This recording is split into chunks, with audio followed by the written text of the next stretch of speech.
After the launch of Shantae on Game Boy Color, its poor performance due to the release of the game during the transitional period between the Color and the Game Boy Advance, along with its rarity, it may have looked like the Half Genie would fade into obscurity.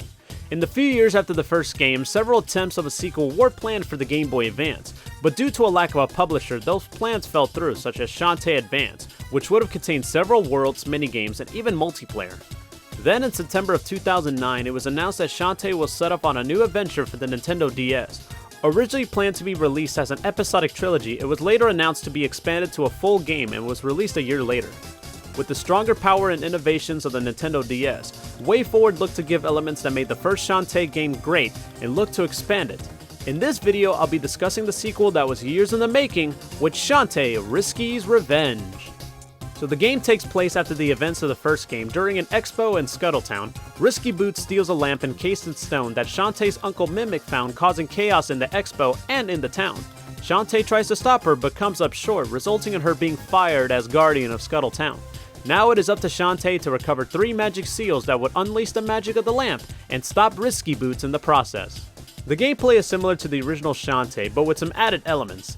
The game has loads of moments where you may have to do some thinking to obtain an essential item or add to your inventory. Graphics wise, the team took advantage of the DS's capabilities with the clean sprites and loads of animation. Even the art during the dialogue looks great as well, as the levels backgrounds with bright colors and attention to detail, from the deserts to the dark labyrinths, which reminded me of the early PS1 platformers like Rayman and Castlevania Symphony of the Night. In some moments, you would have to change depth to where Shantae would go, to the foreground or even the background, which reminded me a lot of Kirby Triple Deluxe on the Nintendo 3DS. The game was ported to home consoles as a director's cut, which added magic mode from the mobile version, which is essentially a challenge mode with less magic consumption, but defense is cut in half, as well as a tweaked warp system.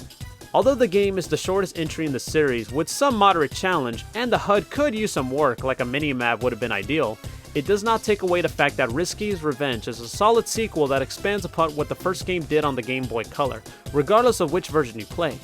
It may not be innovative, but it has a charm thanks to the puzzle-solving platforming and the art style.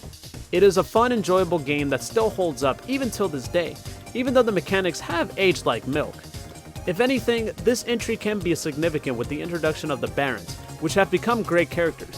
And speaking of characters, it is cool to see more into the characters and their personalities, which was something that wouldn't be able to pull off in the original Shantae.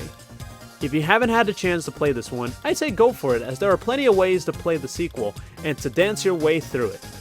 Thank you again for watching this video, and this is day 2 of Shantae Week, and tune into the next video where I discuss the next entry that many people have said was the series peak, with Shantae and the Pirate's Curse.